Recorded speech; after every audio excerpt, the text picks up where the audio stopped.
Hello, my dear curious friend. Welcome to another episode of the Curious Pavel podcast sessions. I am super excited to welcome you for this episode where we are traveling to New Zealand. Oh, yeah, the other side of the globe. Here is the curious thing about this episode. We are not just going to talk about New Zealand. We are going to travel, not literally, but we're going to travel because we are creating a whole travel plan about New Zealand. So when you want to go to New Zealand, boom, you have all your 2 weeks or 15 days or whatever you have there all set. We got your back. Me and Mike, we're here for you. So without further ado, let's jump in today's episode and learn something about New Zealand. Hello, Michael. Welcome to the podcast sessions. How are you doing today? I'm great, thanks, Pavel. How are you? I'm doing fantastic, especially when I see this beach just behind you. I know it's somewhere in New Zealand, but I don't know where it is. Yeah, it's called Piha Beach, and it's about 40 minutes drive from Auckland, so it's on our west coast. And if I move that way, you can see there's a rock that's called Lion Rock because it kind of looks like a lion looking out into the sea and guarding the beach. I see. All right, Yeah, you can see his paws. I am very excited for this episode because I really want to go to New Zealand. I Mm-hmm. believe one day that's gonna happen. I don't know when, but um, it's a great opportunity now to learn something for New Zealand about New Zealand before I go there. So the things I know are actually not a lot. I know that there are two main islands. Mm-hmm. Are there That's right. more? There are more islands, I suppose. They're not just two.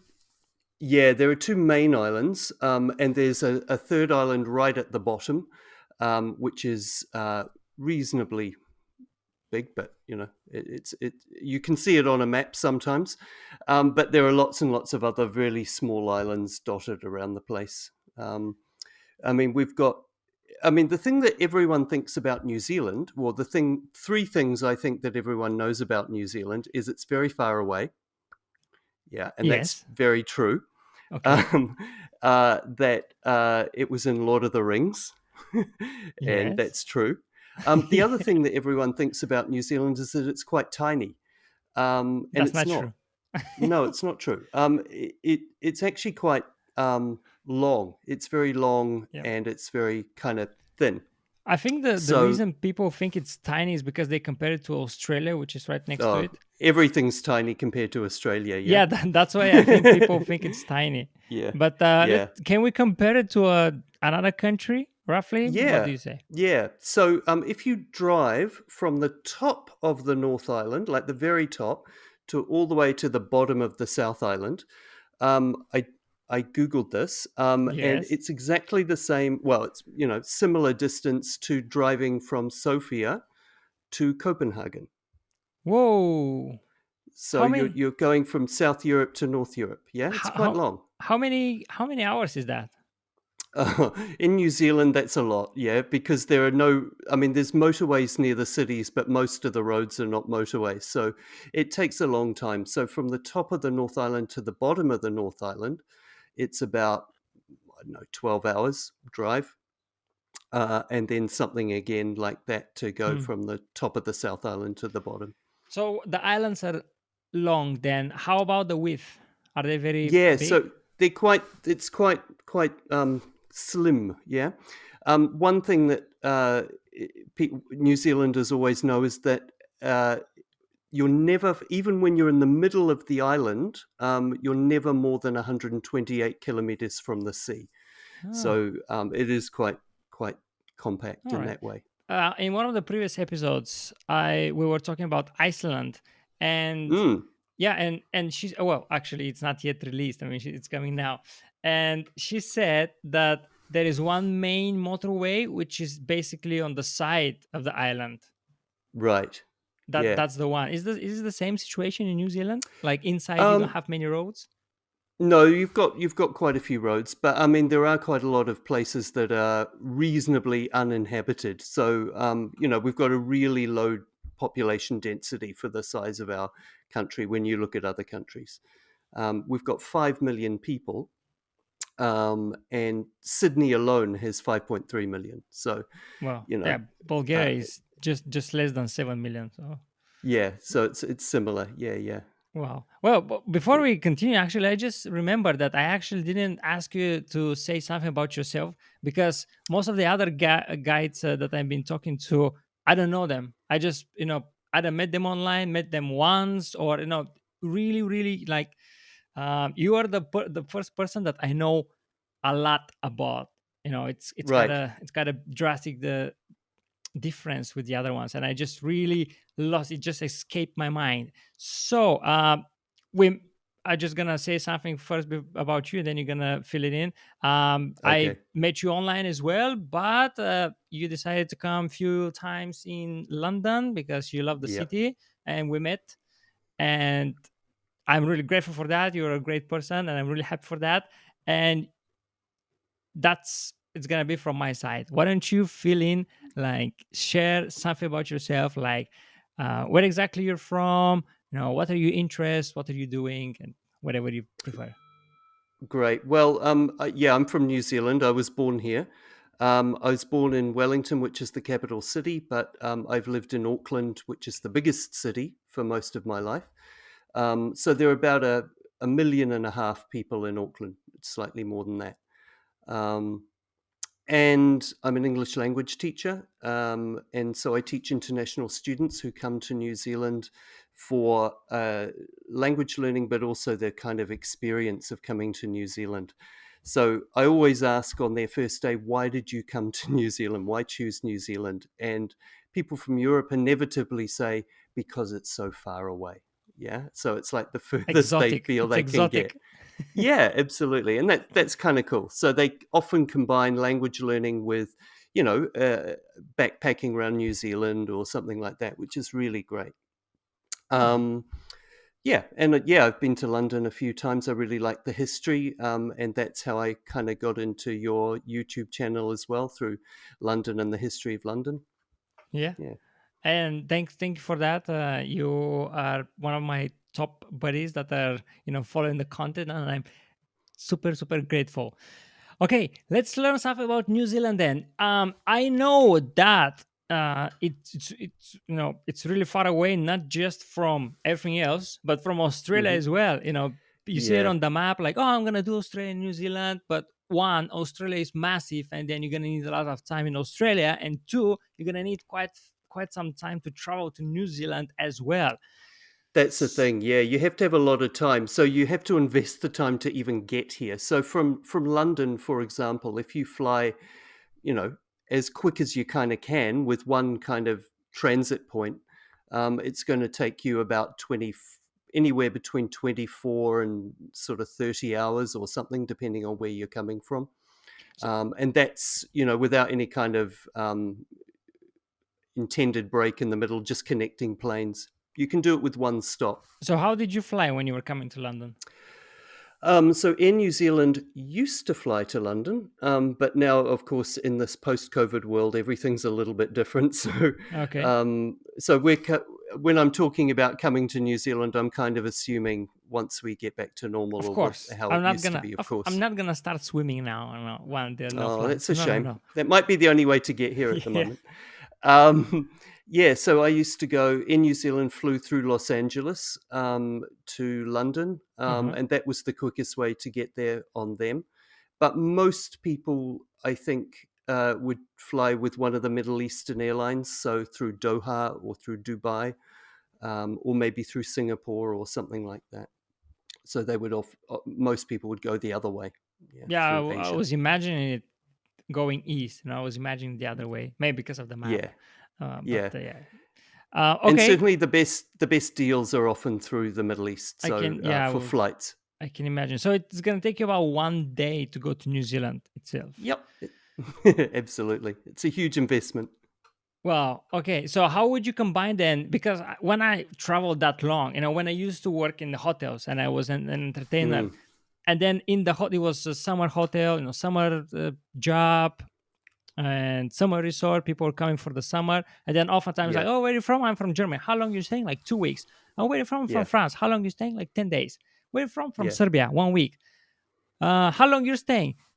2 days. I said, oh, where are you from? New Zealand. Oh, well, like you came all the way. Why are you staying for 2 days? Oh, no. In 2 days, I'm traveling to Romania. I'm gonna see the mountains. Then I go to Brussels. Then I go to Yeah. France and Paris. And Yeah. at that time, I was just 20 years old, and I just wasn't thinking like, oh, okay, that's a lot of traveling, But now I get it, and I want to do the Yeah. same when I travel to the east. So Yeah. I would like to see Australia and New Zealand while I travel that much. So, how would you Absolutely. recommend to combine these two massive countries? Well, massive and a bit smaller country. Yeah, fair enough. Yeah, I mean, a lot of people do. You're making that huge time investment to come to this side of the world. Maybe you won't be back again, and that's the point. Yeah. So you might want to do Australia while you're there. A lot of people drive, like they go from, say, Melbourne, which is on the kind of the southeast of Australia, and they take a camper van or a rental car or something, and they drive up the east coast and around through Sydney and up through Brisbane and up on the Gold Coast. So they kind of they go round the east coast, which is a really beautiful part of Australia, and you hit all the big cities on the way there. The only one you don't hit is Perth, which is way on the west, and really isolated. Also a really nice city. But a lot of people would do that. And then maybe in Australia, I'd also recommend, if you have time, going to Alice Springs, which is in the centre of Australia, and that's where Uluru or Ayers Rock is. But again, that's another set of time that you kind of need. So, ideally, what would you say? I should have 7 days after the arrival. So I arrive in Australia and I have Yeah. 7 days. Then I allow one more day to travel to New Zealand. Then I have 5 days, 6 days, and then I If fly you, back from New Zealand. I mean, I'd of course want you to have more. I'd want you to have Okay. more time. I mean, you can see some highlights of New Zealand in 5 days, absolutely. But I'd say 2 weeks is kind of a good time to Woo! spend in New Zealand. Whoa, okay. So I love it. Now we're going to be talking about this. How are we going to spread the 2 weeks? What are we going to see in the 2 weeks? So let's forget about Australia. This is a New Zealand Okay, episode. yeah, Okay, yeah. yeah. You So, can talk to someone else about lovely Australia. yes, we're Yeah, going to do that yeah. later on. I'm now curious Okay. about New Zealand. So, how are we going to Okay. fill these 2 weeks? Well, assuming that we have 2 weeks, Yes. then we can take a trip from north to south, and I'd really recommend that. So, If you've only got a short time, sorry, yeah. Yeah, I was just going to I'd, say, sorry about that. I was just going to say, so you wouldn't recommend pick a hotel in the, let's say, in the middle of the North Island and then go north, then go south, coming back, but pick different hotels every day, 2 days. Okay. yeah, All right. absolutely. Perfect. Yeah. Go on. So if you go up to the very north of, like you fly into Auckland, basically, and that's somewhere near the top of the North Island, but it's not right at the top. You pick up a rental car, Yeah. and you drive to the top of the North Island, and then there's some nice beaches up there. There's a lighthouse right at the top. The very top of the North Island is called Cape Reinga, and it's famous for you can see two oceans meeting. So Oh, the Tasman Sea comes in on one side, the Pacific Ocean comes in on the other, and they meet, and you can actually see them colliding, which is really quite cool. so wait, can you see it from the shore? Yeah, you can. You can go to the lighthouse, which is right on the tip of the North Island, and watch those, oceans meeting. I have seen picture. I think it's somewhere in around the Nordic countries. I've seen picture of that. But Yeah. is there a difference in the color? Can you see it? Sometimes there is, yeah, but it's more just the wave motion. You can actually, see them colliding. It's really cool. Yeah, I would And like to see also that. up there, I know Yes. you'd like this, Pavel. You can go sand dune surfing. Yeah, I went to Dubai. I went Yeah, sand dune surfing, but the dunes yeah. were so small. I had to push myself down to No, actually you don't have to push. able In to. fact, you Okay. you it just takes you. It's good. Yeah, Um, that's more interesting. Yeah. Okay, so we see the lighthouse there. Probably yeah, the first day we chill. Get used to the climate. So what's yeah, happening after that? absolutely. Keep traveling us. So you make your way down the island. So if you come back to Auckland after about 4 hours driving from the top is Auckland. Okay. And you might want to spend a couple of days here. There are some really nice things to see around Auckland. It's a beautiful harbour. There are there's an island called Waiheke Island, which is half an hour from downtown Auckland, and there's beaches and wineries and things like that if you're into that. There's I the I Sky know you Tower, have which you've seen. I know you have magnificent wine in New Zealand. Yeah, yeah, we do. Wait. But to be honest, I wouldn't spend too long in Auckland because the best is elsewhere. Oh, and we're gonna get to the best, right? We're going to get to the best, yeah. Okay, 2 days tops in Auckland. Walk around, see the city, go to the Yeah, island. Then what's yeah. next? So heading down, if you come somewhat about 3 hours from Auckland, there's a place called Rotorua, and that is a place of a lot of thermal activity. So the middle of the North Island is famous for volcanic activity, and there are active volcanoes around the middle of the North Island up to the coast. So you do have to be wary sometimes. They are active. By the way, Auckland has 53 volcanoes. It's built Just around 53 Auckland. volcanoes, but they're all dormant. They're all kind of very, very asleep at the moment. So when was the last time a volcano erupted in New Zealand? Um, White Island a few months ago, and it actually killed some tourists.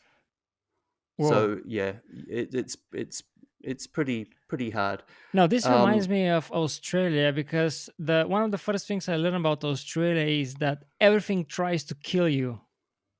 There is this a massive book that it just shows yeah. what can kill you. And now I'm just starting to feel a book about New Zealand. So top one is volcanoes on the North Island.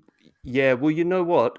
In Australia, it's the wildlife that kills you, the snakes, the Yes, spiders. yes. In New Zealand, we don't have snakes at all. We're like Ireland, and our spiders don't kill you. So we're kind of safe on that score. But the land, yeah, you have to The watch out for the natural earthquakes disasters. and the It's a different story. volcanoes.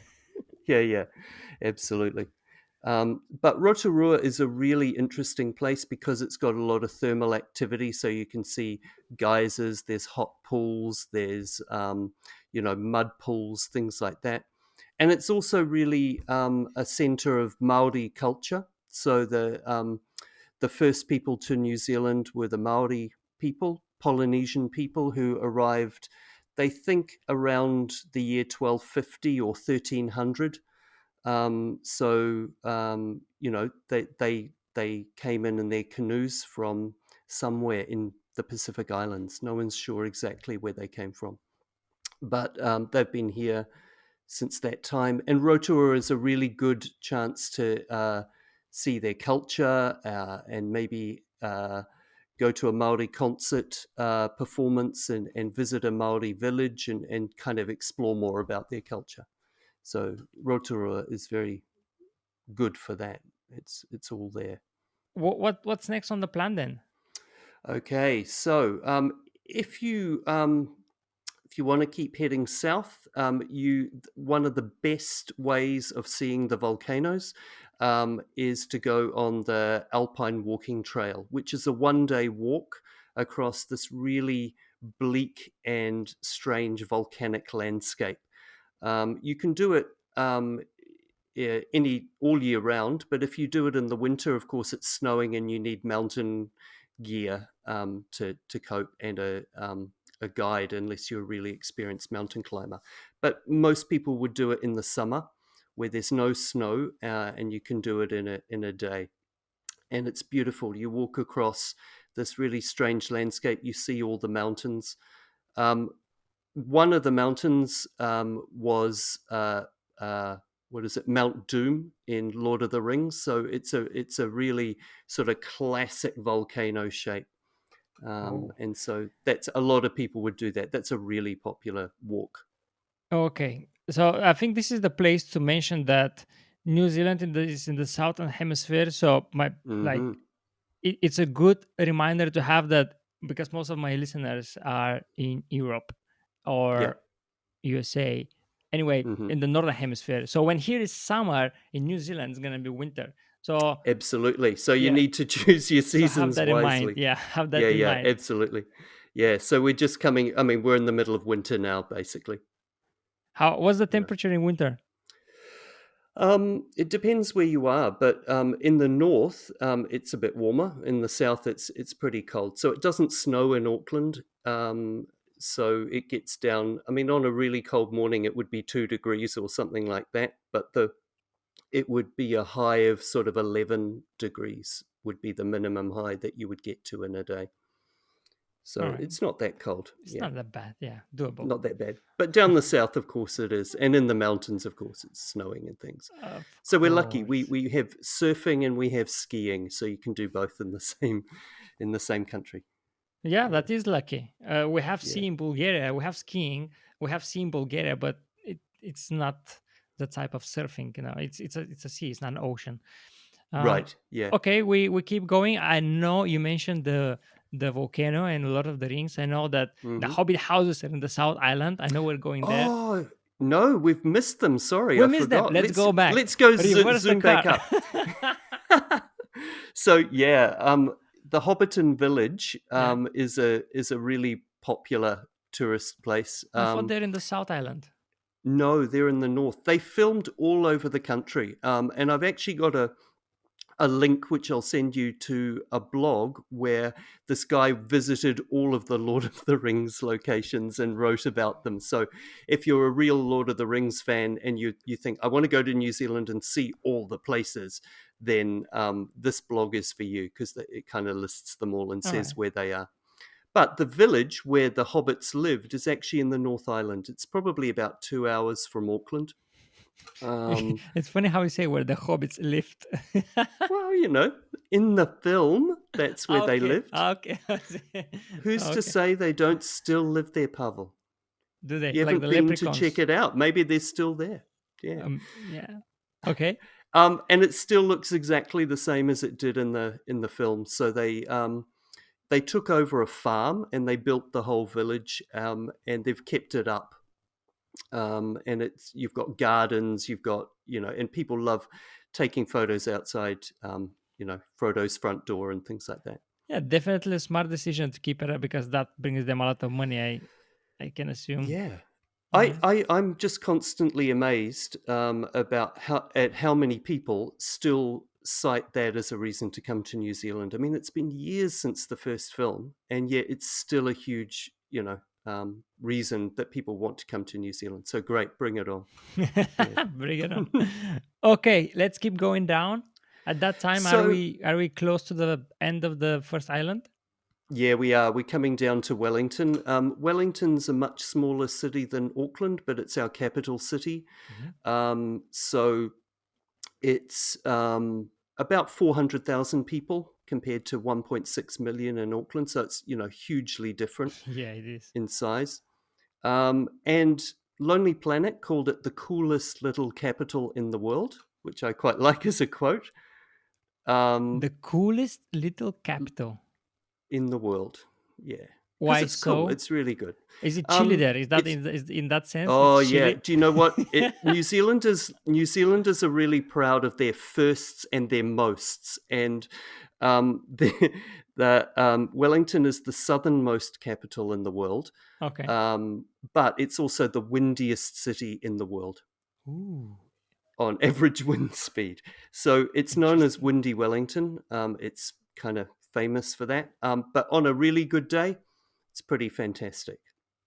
Okay. It's small, it's compact. You can walk around it. You've got a really nice harbour to walk around. You can go on tours of the Parliament where the government meet.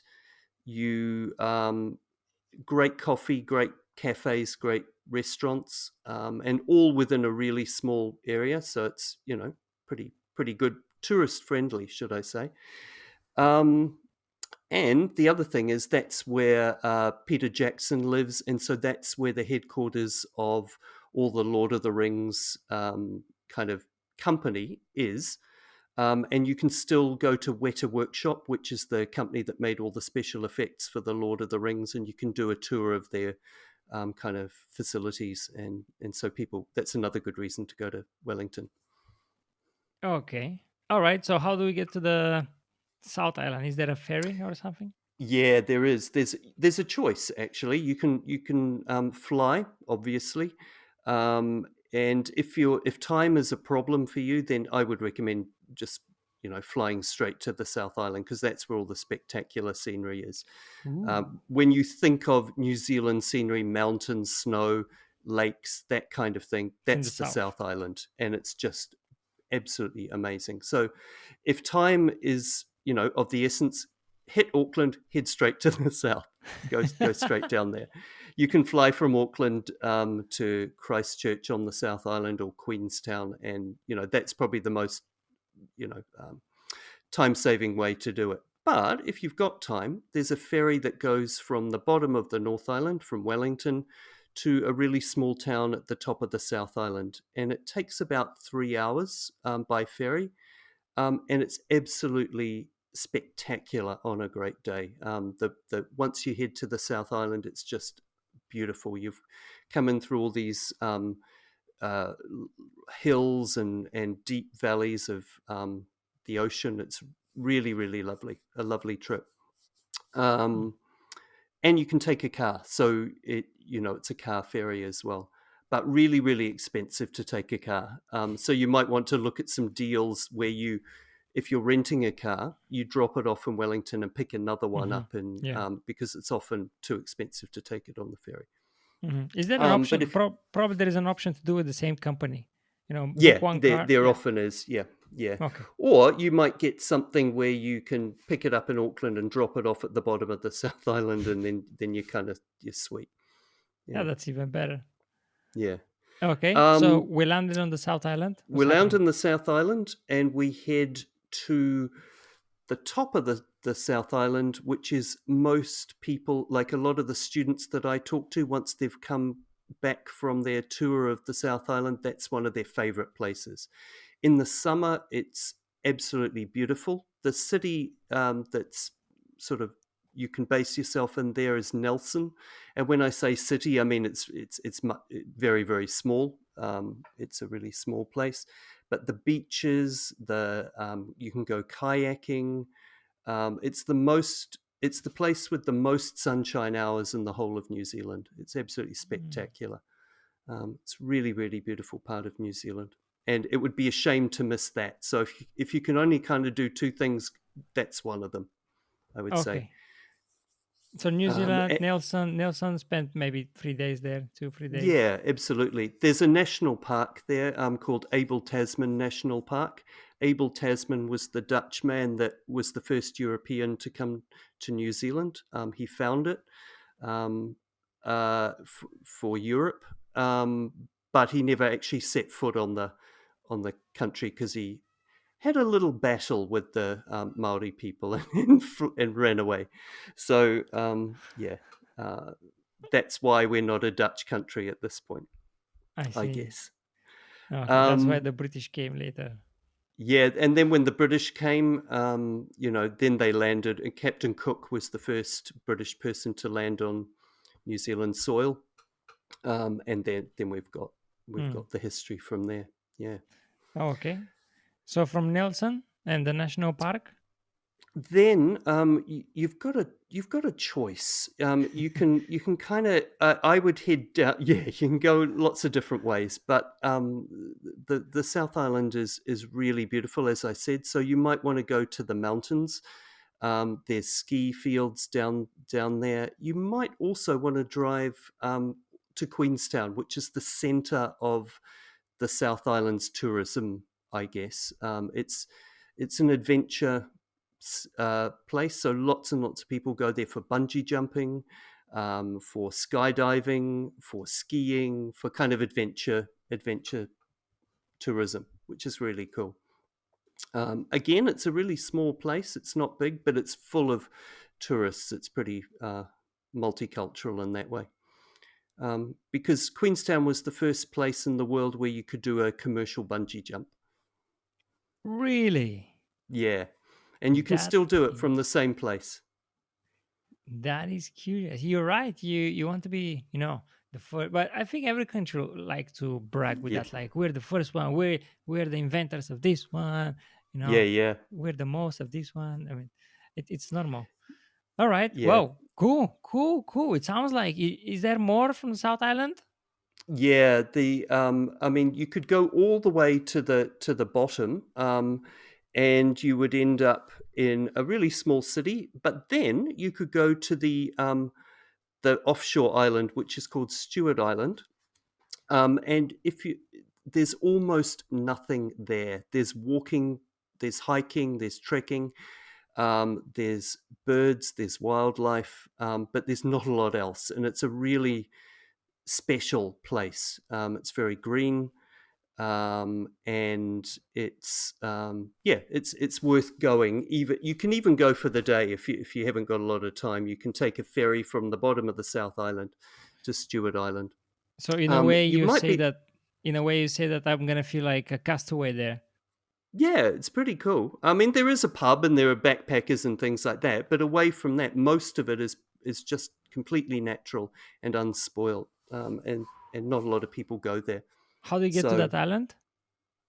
You can go by ferry, or you can have a small, what do you call it, flight across, if you want. But most people would go by ferry. One of those two-seat flights. One of those ones. But most people would take the ferry. It's not long. I think it's maybe an hour or half an hour. An hour, I think. Yeah, I've done it. It's great. And because there's not a lot of built-up areas around the South Island, it's famous for being able to star watch, so you can look at the stars because there's not a lot of light pollution. And that's probably your best bet if you want to see the Southern Lights. So people go to Iceland to see the Northern Lights, but we've got the Southern Lights here as well. So that's probably your best bet. Is it in the winter that I have to come and see them? Apparently, I've never seen them, sadly, but they all year apparently. But winter gives you your best chance of seeing them because the nights are longer. Mm-hmm. Of course. So that makes sense. That's good to know. Yeah. But I feel like if I'm gonna come, I don't feel like coming in the winter. I prefer the sunny months. Plus, that means I will escape the winter here and I come to the better weather. There's a logic there that I think is hard to beat. Yeah, it's a good idea. But you're just, you're still likely to see them in the summer here as well. It's just that the days are longer, and so you've got less hours to see it. Alaska also has northern lights, and when I was there in 2008, I was for a work and travel program, and I was so close to see them. My flight back was on the 19th or 20th September, and locals that I got in touch with, that we became friends, they told me just like, just a few days later, they started, getting brighter and bright, see them even more. And we spent few nights there, we go in the night, just we're watching the sky, hoping, like maybe we'll see something just before we go, but we didn't see anything.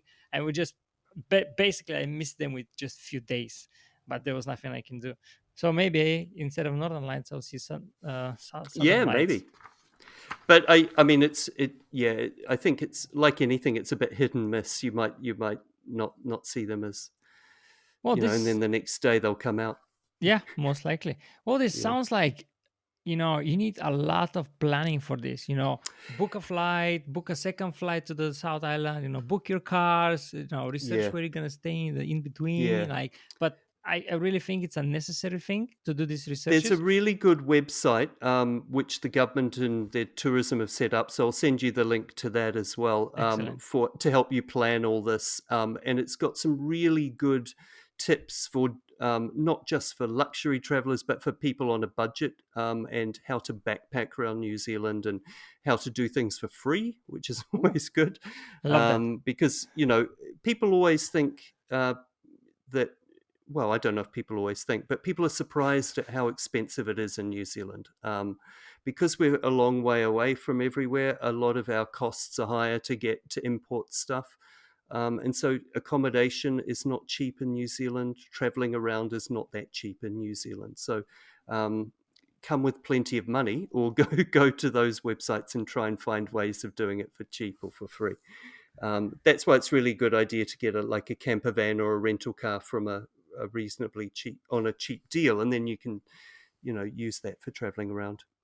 All right, that's good. That's a useful website. Thanks for that. How about we talk about some food and drinks? Yeah. New Zealand food and drink is kind of hard to think about, because it's it's kind of English food and drink, Okay. traditionally, and so therefore, actually, when you're in Auckland, you're probably just better off finding like an Italian restaurant or a Chinese restaurant, or there's lots of different options. I mean, Auckland is very multicultural. It's one of the more multicultural cities in the world. So that's really obvious when you go there. There's lots of international tourists. Well, not right at the moment, but in theory, in general, and there will be again. And there's lots of international students who are studying in language schools and also in universities and things here. So it's pretty multicultural in that sense, and that's reflected in the restaurants that you can, eat here. So there is Um, nothing specific when it comes to eating. Like, okay, you have a lot of foreign cuisines, but there is nothing specific like you. That's New Zealand. I mean, if you go to my mother's house for dinner and she makes you what she thinks is a traditional New Zealand dish, it will be roast lamb with roast potatoes, and some vegetables. So that's kind of very English in its It's kind in of its sounds like a origin. Sunday roast in a way. Yeah, it's exactly like that. Yeah, Okay, and then for dessert you'll get a pavlova, what's that? which Pavlov. pavlova, which is a like a meringue. It's this huge meringue cake, and inside it's all like fluffy. So it's made with egg whites and sugar, basically. And New Zealand and Australia fight over who actually invented this. We fight over a lot of things, actually, over Yeah, who yeah, as invented as what. every like as other neighbors, I think that's a normal. Yeah, That was going to be one of my questions, but I think that's normal. Even when you yeah, have also the rugby, yeah. you have a Oh, lot yeah. of Don't things to talk fight. about Don't rugby. don't talk about that. Okay, we don't talk about sports. I mean, sports is rugby is the biggest sport, isn't it? Yeah, absolutely. And if you're in Auckland during rugby season, you should really try and find a rugby game. The rugby has just started up again here with Mm. spectators. We've come through COVID, and we're now able to gather in large groups. And so the rugby just started up in the last couple of weeks, which has been a really, really great for them, and for people to go along and have something to watch again. But if you are in Auckland during rugby season, I'd try and find a New Zealand Australia game, or an All Blacks game, or one of the Auckland teams. I can try Great. and maybe I can try, but to be fair, I have never watched a rugby game, and I don't even know Right. the rules. Well, you can. Never. People don't. They go along. They get the whole experience at the Yes, yes, stadium. of So course, that's of course, most of of it, course. really. Yeah. Yeah. Good. Okay. And as long as you cheer for New Zealand, we don't care. Of course, I'm in New Zealand. I will cheer for New Zealand, of course. I won't be the traitor. Okay, let's go back. I have this tendency because I started this podcast now in Bulgarian language, and I'm co-hosting it with Vlado. And I have this tendency. I notice it. I have this tendency to jump from topic to topic. So he'll say something, and I'll just grab something from his sentence. Like, what about this? Yeah, And yeah. he's gonna say two more sentences. I'm gonna grab this. Like, what about this? And he's like, let's go back to topic. I say, oh, I'm sorry, let's go back to topic. So let's go back to topic to the food. Actually, we Oh clear yeah, the food in a way. You see, even you forgot. I have this, you know, magical touch in a way to make you forget what you're talking about. that's great. I think it's a good thing. So Yeah. let's go back. We figure out the food. Let's go back to the drinks. Let's first start with the wine. Is it correct to say that wine is your national drink, or is beer? Depends who you talk to. Okay, You know what I mean? It really does depend who you talk I to. see. What do you think? Um, I'm talking to you. wine is a really good export earner, Okay. and I have both. Um, uh, beer has always traditionally, like if you went back 50 years or whatever, it would have been beer completely, because our wine industry was pretty young then, and it was pretty small. Our wine industry was started at near the beginning of the 20th century by Croatians who came over to New Zealand and immigrated here. Wait. So, Hold on. Say that again. Rewind a bit. so the wine industry was founded really by Croatians who came to New Zealand at the beginning of the 20th century. So before that, you had the wineries. You were producing it, but didn't actually make any So profits from it. It wasn't a yeah, business. it was pretty small, and so New Zealand, up until maybe the 60s or 70s, Yeah. it was beer was the drink, and wine was just small and maybe cultural. So within the kind of Croatian families and people who other European families, Italians and French and whatever, they would drink wine, but it wasn't like a big industry. So it's been really new since the 1970s. And of course, now it's a huge industry for New Zealand, both white wine and red wine. But it's Um, not just the Croatians that do it now. no, Everybody. not now. No, that's how Okay. it started. They were the first people to bring the Okay. vines in and tend them. But now, oh no, now it's taken off. No, Everyone does it.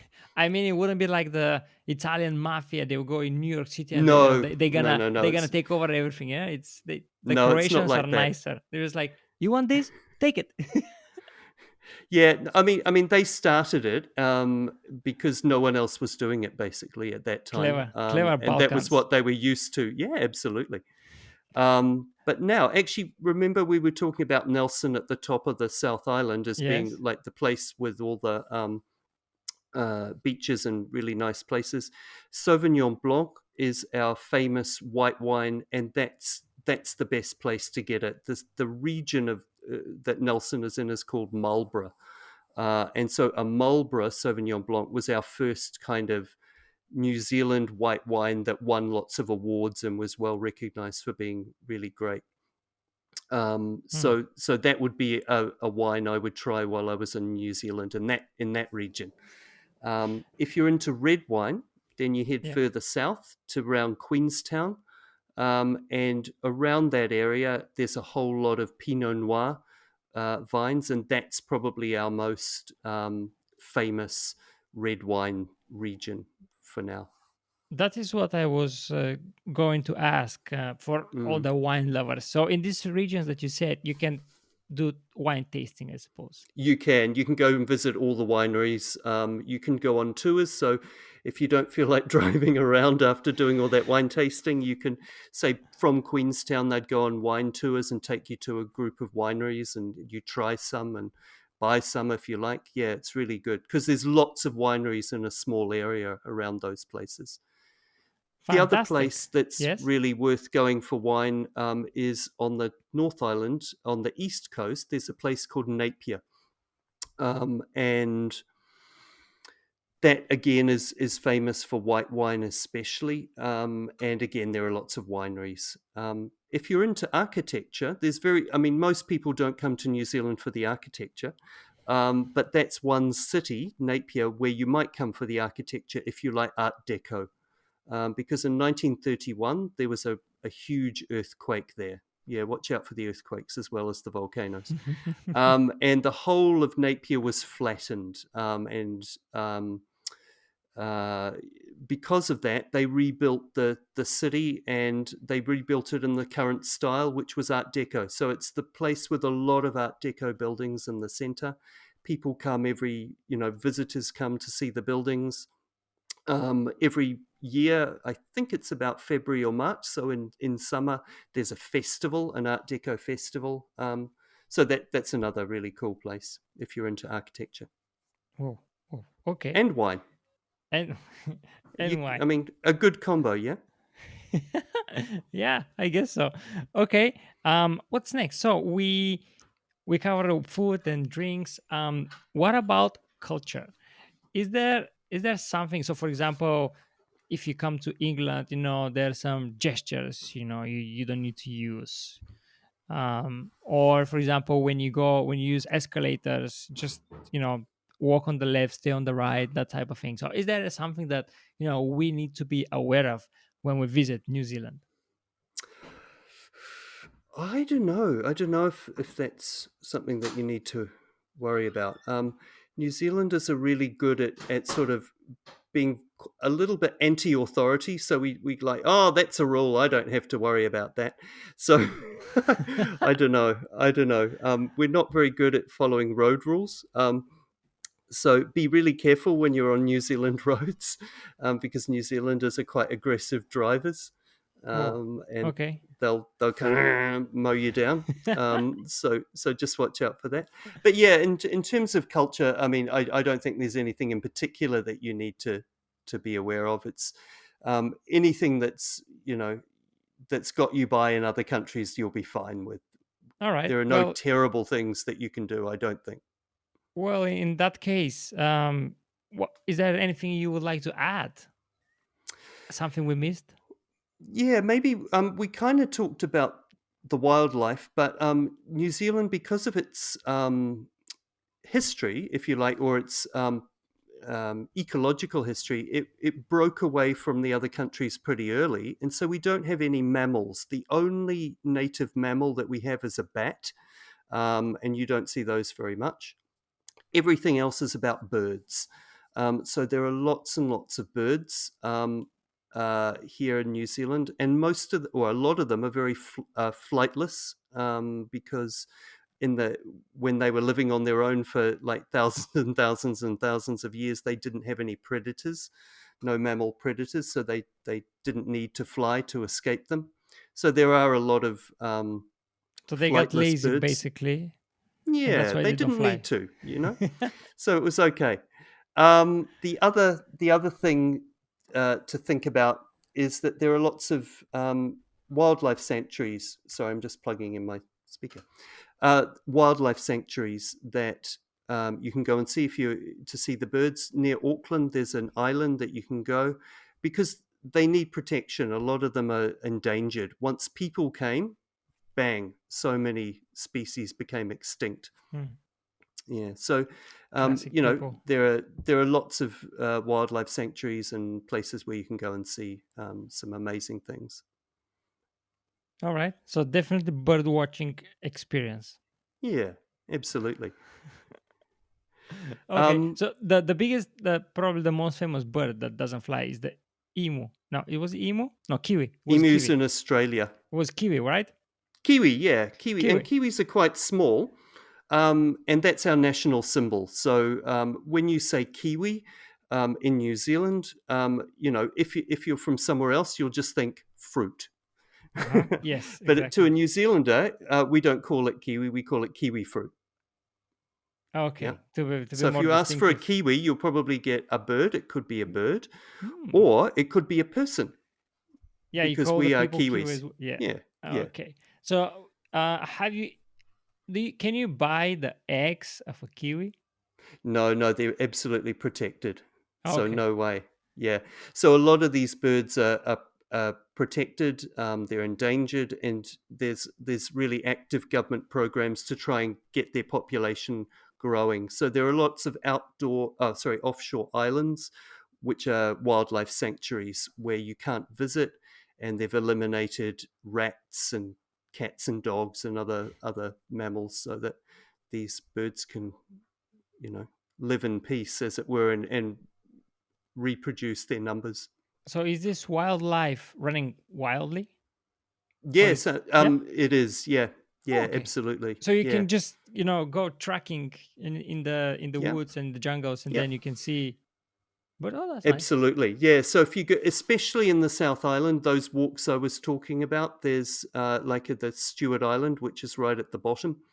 Um, there are, you'll hear kiwi and you'll hear lots of different birds at night because a lot of them are nocturnal as well. How does the Uh, kiwi does? oh, something like that. That's not a very good impression, but No, well, I don't know. I never met a kiwi, so I will be watching for these sounds when I go there. Like, that was good. You're very unlikely to see a kiwi in the wild, but you will often hear them. But you could see a kiwi at one of the wildlife parks or zoos. So Auckland Mm, Zoo, for example, has a kiwi house. But because they're nocturnal, you go into the house and everything's dark, like it's nighttime, so that they're running around, and you I can see. often I see them see. I there. see. All right, great. Anything else? Ooh, I don't know. Curiosity. I'm not sure if we've got any more curiosities, but as I said, we're famous for our first, best, longest, highest, whatever.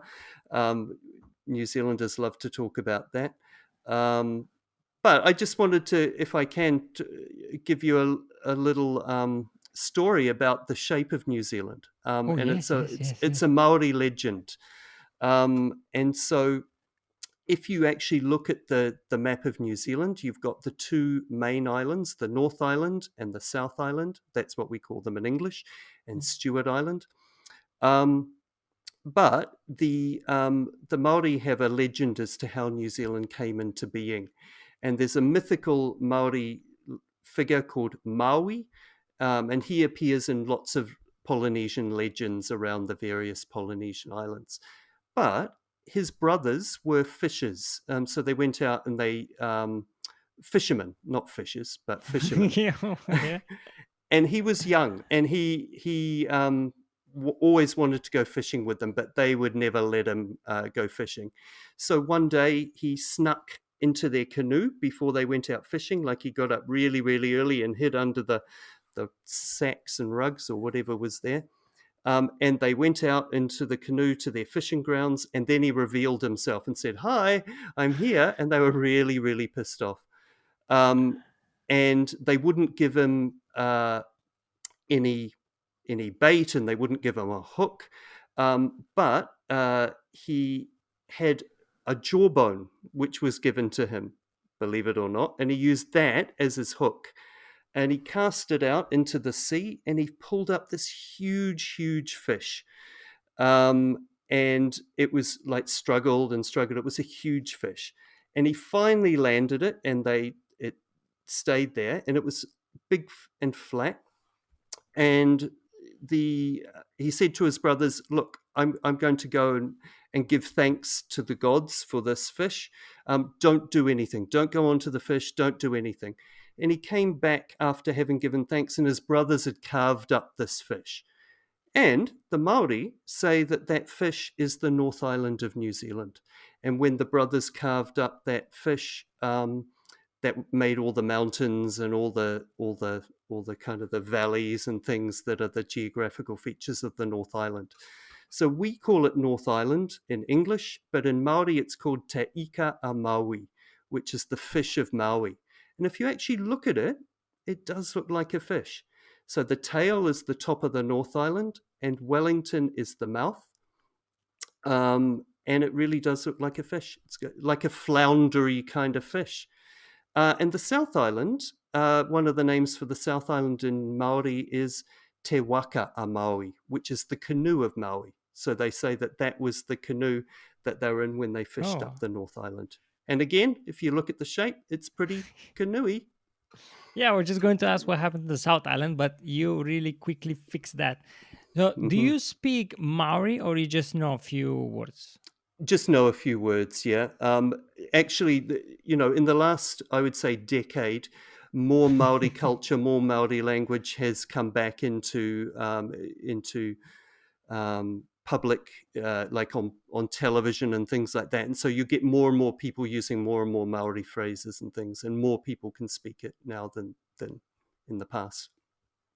All right, but you don't study it at school, for example. You learn it at school, but it's when I was at school, it wasn't taught as a language. It was kind of taught as a culture and a phrase-based subject. Do you know what I mean? So we didn't have books where you studied grammar and things like that. We were just taught cultural So how do you say thank you? Some phrase. Kia ora. Kia ora.